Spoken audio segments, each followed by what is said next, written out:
Hi students, welcome to Chemistry Online. In previous class, we are discussing IUPAC nomenclature. IUPAC nomenclature. Okay, when structure is given, when compound is given, we have to write name. When name is given, we have to write a compound. In previous class, what we discussed, when name is given, we have to write a compound.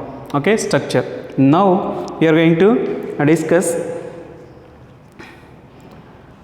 IUPAC structures we have to write. Okay, IUPAC structures we have to write. And then when name is given, we have to write structures. Okay, and then IUPAC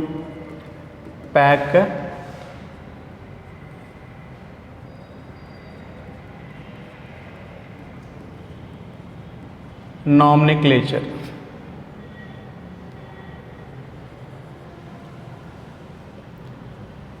IUPAC nomenclature. Okay, see now CONH3 taken 6, when structure is given, we have to write its name. We are going to discuss. Okay, when structure is given, we have to write its name. When name is given, we have to write its structure. Okay, see IUPAC nomenclature. It is question number 92, tetrahydroxozincate. The first one, tetrahydroxozincate.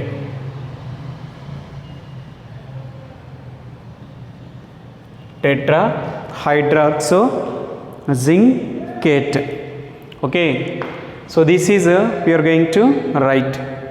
So for this we have to write its structure, formula, chemical formula. We have to write its formula. Name is given, we have to write its formula. See here, tetra means 4, hydroxo means OH. OH is a ligand, it is a ligand. How many? 2. Next zinc.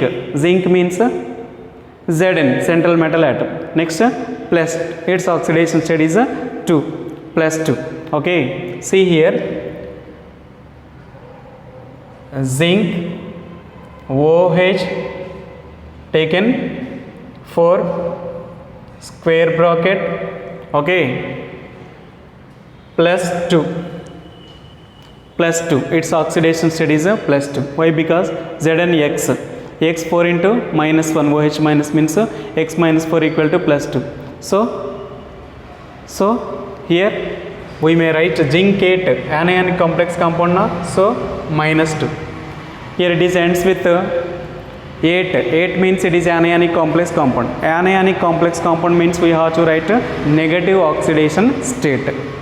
Okay, tetra 4, hydroxo OH, zinc means central metal atom.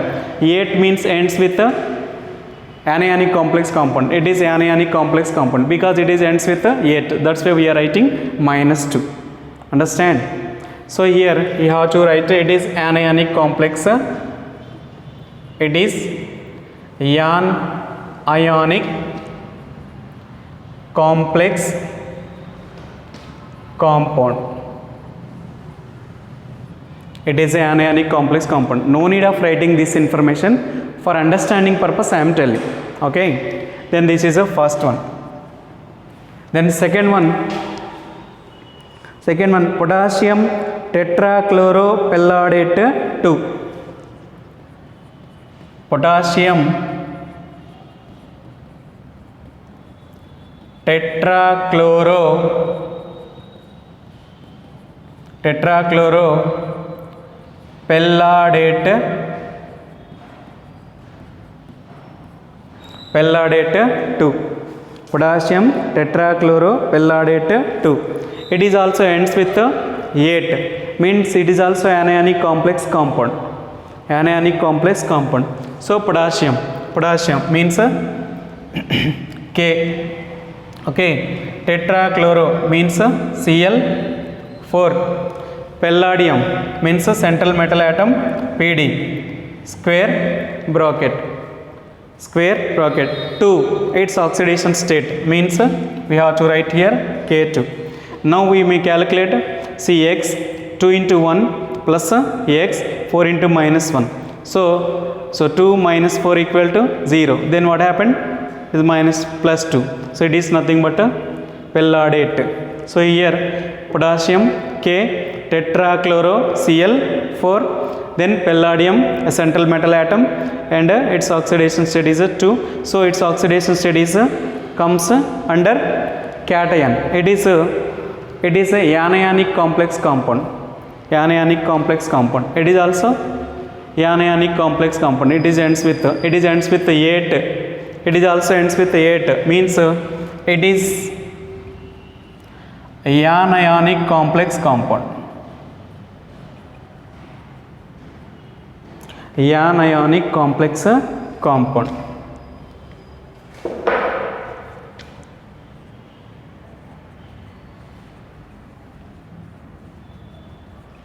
It is an anionic complex compound. Okay, so this is tetrachlorohydroxyzincate and it is a potassium tetrachloropalladate 2. Then third one, potassium tetrachloropalladate 2, hexaamine cobalt 3 sulfate. So this is a third one, hexaamine cobalt 3 sulfate. Cobalt 3 sulfate. Okay, so we have to write its name. Here amine is ligand. So how many hexa? Means NH3 taken 6 we have to write. NH3 taken 6 we have to write. Cobalt, it is the central atom. So CO we have to write. Okay, tri means cobalt oxidation state is +3. Sulfate -2. So what I mean to say here, SO4 it is taken thrice, it is taken twice. Understand? CO NH3 taken twice and SO4 taken thrice. How it is means hexa means amine, NH3 taken 6, cobalt CO +3, SO4 -2. So its oxidation state comes this side. Its oxidation its charge SO4 -2 charge comes this side and cobalt charge comes to under SO4 -2. See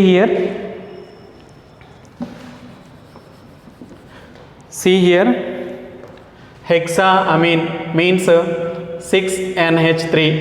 Okay, cobalt CO +3, sulfate SO4 -2. Okay, it is a central atom, it is a ligand, it is a anion.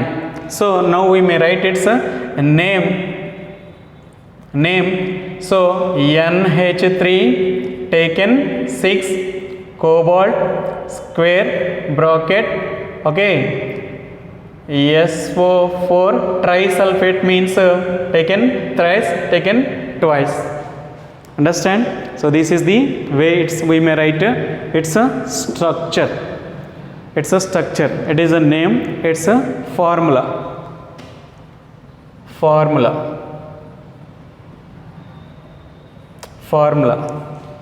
It is a formula. It is a formula. Okay. Then fourth one.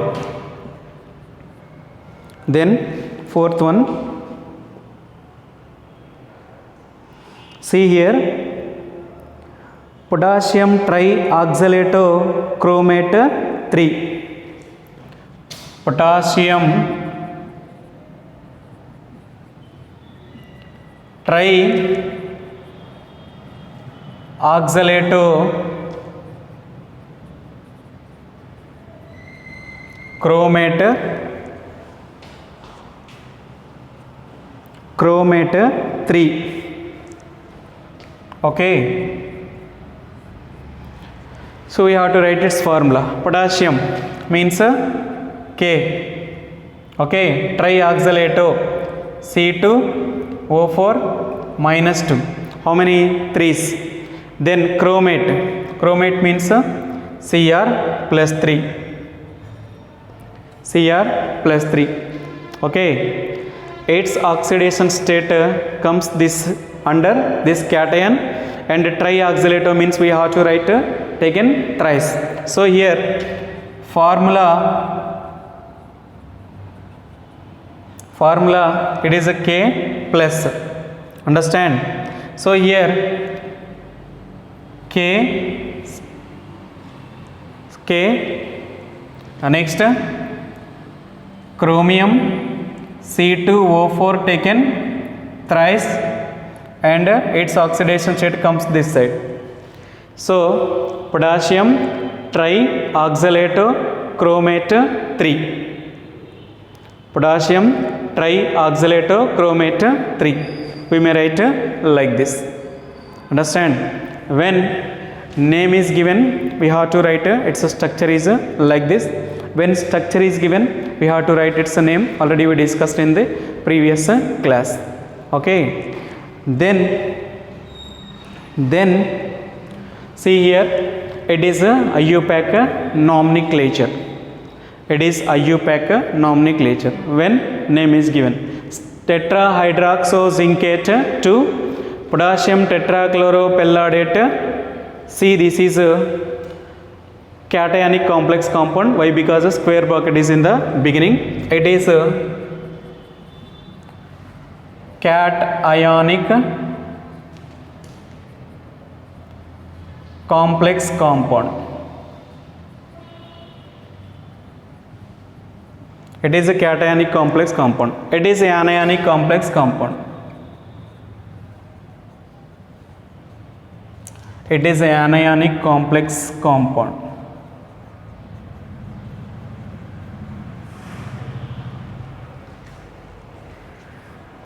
Anionic complex compound.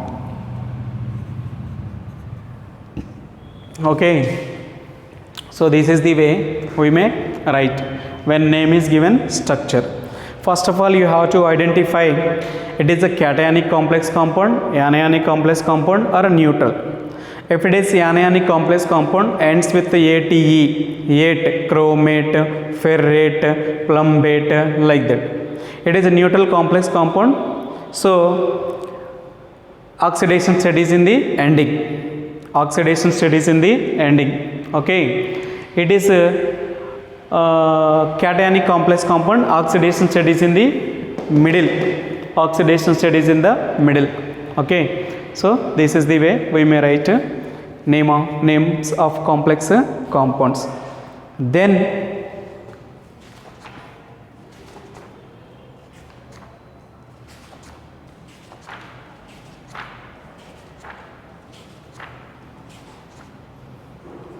we have to write homoleptic or heteroleptic complex compounds.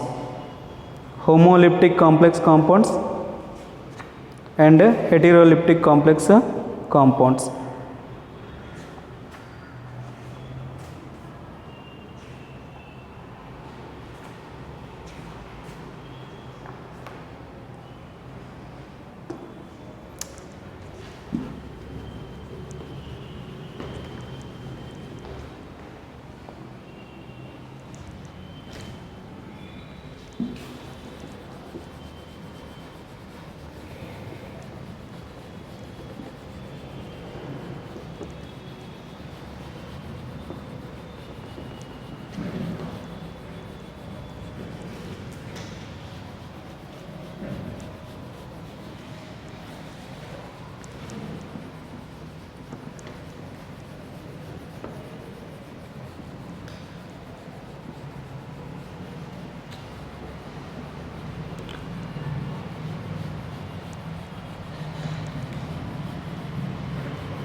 Okay. Next, before homoelliptic complex compounds, heteroelliptic complex compounds, we have to discuss about geometrical isomerism. Geometrical isomerism of complex compounds. Okay. Geometrical isomerism of complex compounds. We will discuss now. See here, it is also very important concept.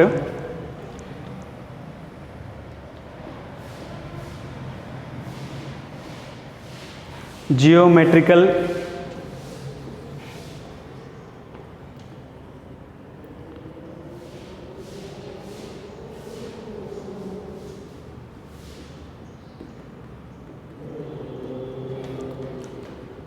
isomerism.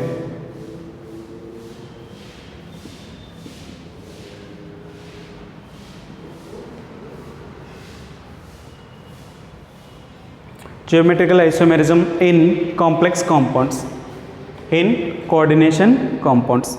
Okay, so it is important topic.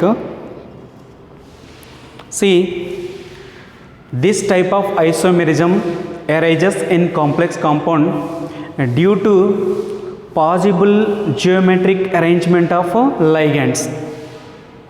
Okay, this isomerism arises in complex compounds due to different possible arrangements of ligands. Okay, see, arrangement of ligands. If you take central atom, around the central atom we may arrange the ligands in different types, then you may get a geometrical isomerism. Already we discussed in first year, isomerism is two types, structural and stereo. Stereo is many types, that is nothing but a optical isomerism, geometrical isomerism, conformation isomerism, like that. Already we discussed in first year. Now we are going to discuss geometrical isomerism in complex compounds. Okay, so here geometrical isomerism in complex compounds we are discussing.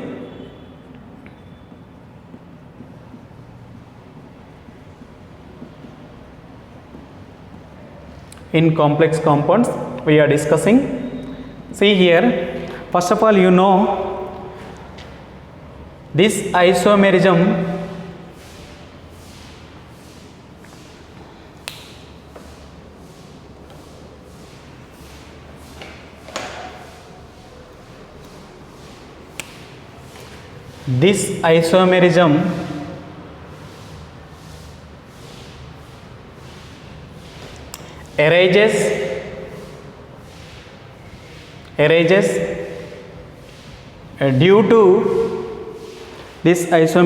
arises due to different possible arrangement of ligands, different possible geometric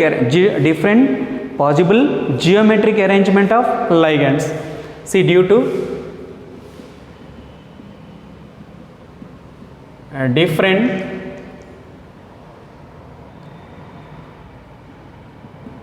possible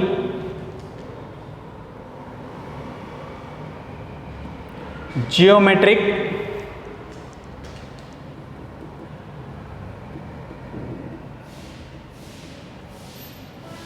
arrangement of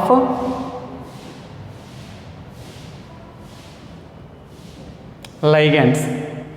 Okay, see, complex compounds having coordination number 4, geometry square planar can give this type of isomerism.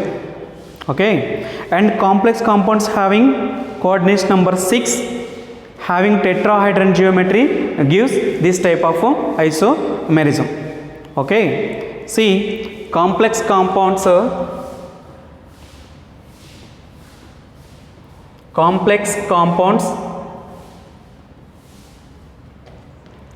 having coordination number 4 and geometry square planar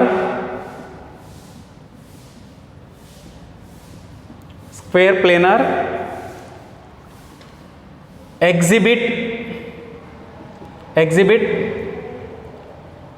this isomerism. Okay, see here, coordination compounds, coordination number is 4, two types of geometry here we have. See, coordination number 4 and coordination number 4. The geometry is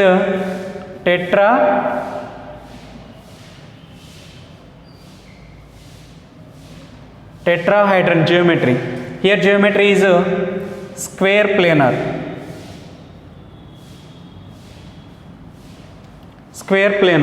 For example, tetrahedron means ligand, a metal, ligand and ligand. This is a tetrahedron. Okay, then here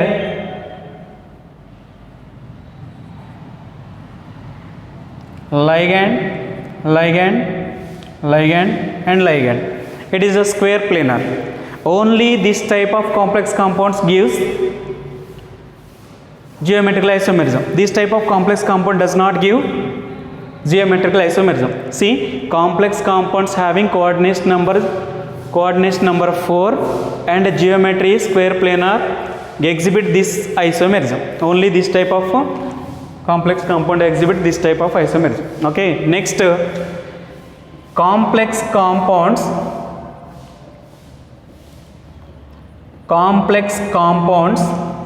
having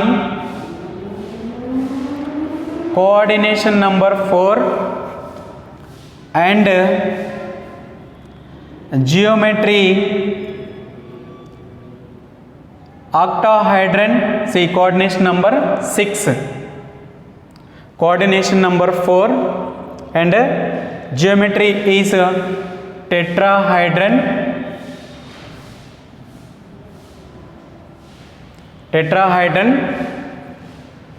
do not show this isomerism.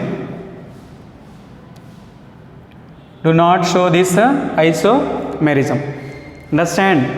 See, complex compounds having coordination number 4 and geometry tetrahedron do not show this isomerism.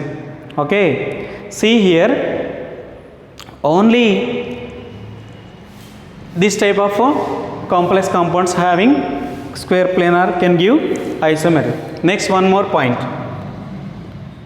Complex compounds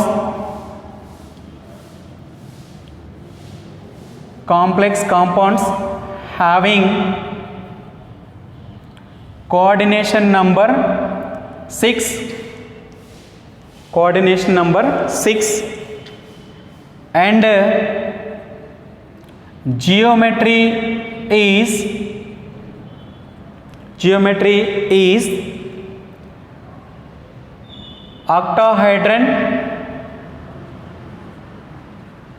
octahedron show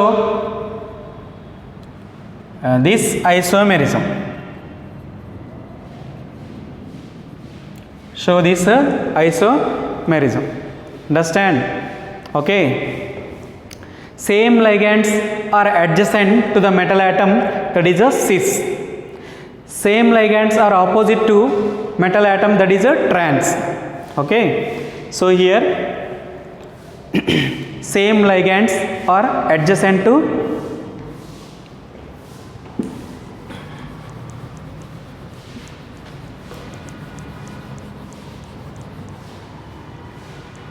so here this isomerism arises due to different possible geometric arrangement of ligands.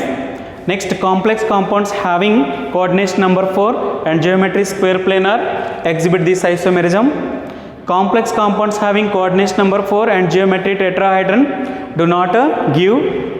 See, tetrahedron do not give. The complex compounds having coordination number 6 and geometry is octahedron show this isomerism. Okay, then see here, same ligands are adjacent adjacent, that is cis isomer, that is a cis isomer. Okay, next, same ligands are opposite, and that is trans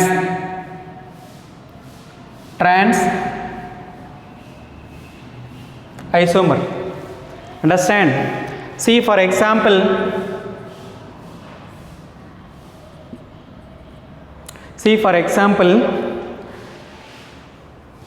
PT-NH3 taken twice Cl2, PT-NH3 taken twice Cl2. Okay, this is for example. See here, central atom is PT. Okay, so here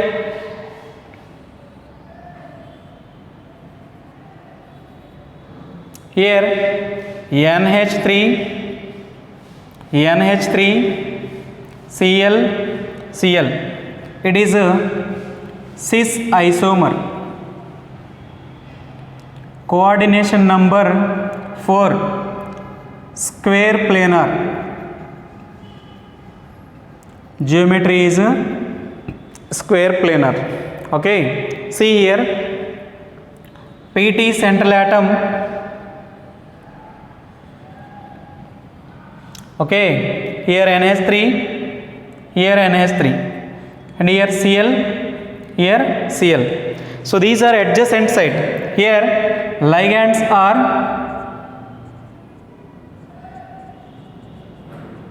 adjacent. Here ligands are opposite. Here ligands are opposite.